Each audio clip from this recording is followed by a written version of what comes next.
Lanka is a country with people of varying backgrounds and belief systems. We collectively identify as Sri Lankans.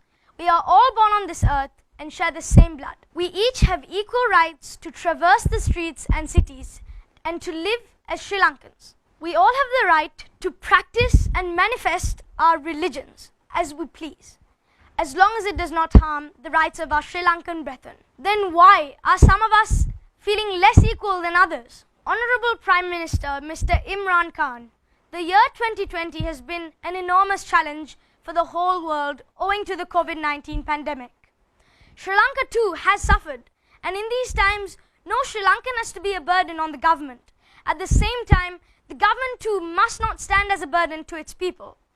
It is in this light that we Sri Lankans continue to be perplexed as to why the government denies the burial rights of COVID-19 victims. From the beginning of the pandemic, the World Health Organization has permitted the burial of those who have died from COVID-19. All over the world, the practice of burying or cremating is followed. Every person is allowed the option of choosing how they prefer to be disposed. The forced cremation policy, which prohibits burial, is only followed in Sri Lanka. If Sri Lanka followed internationally accepted scientific norms, it would only have been common knowledge that the prohibition of burial rites is unscientific, irrational, and hurts the sentiments of Muslims, Christians, and all Sri Lankans that consider burial of their dead sacred to their beliefs. The Sri Lankan Muslims have decried this cruel and heartless regulation imposed by the government. Global leaders, including the British Parliament, have expressed their dismay over the government's unrelenting stand. The UNHRC, the Human Rights Commission of Sri Lanka, and many rights activists have urged the government of Sri Lanka to withdraw its forced cremation policy.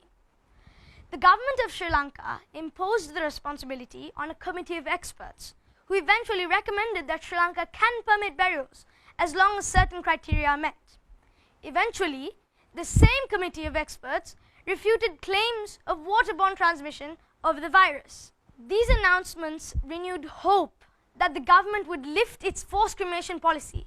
Still, the government was unrelenting. It is on this note that the announcement of your proposed visit came to be cheered by all Sri Lankans alike.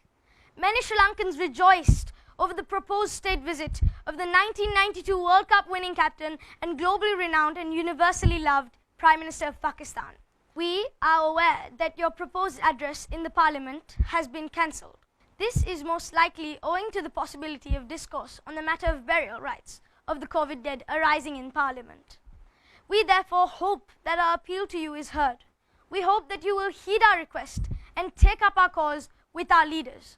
Honorable Imran Khan, you are one of the most respected and able heads of state in the world. Your skills of diplomacy and statesmanship, just as your ability to lead by example, have inspired people all over the world.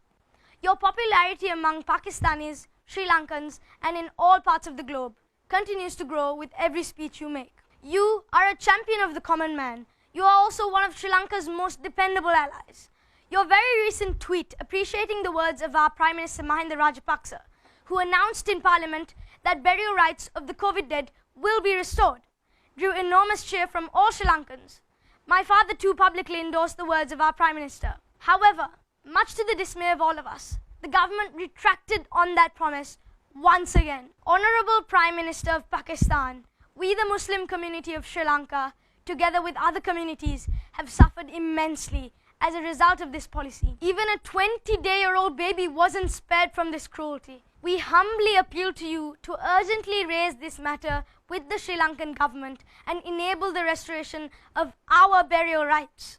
We are hopeful that your intervention on this matter will yield results. We shall be humbly thankful to you and eternally grateful to you should you take up this cause during your visit. While we remain in hope, we shall learn from your fighting spirit as a cricketer, a World Cup winning captain, and a head of state to never give up.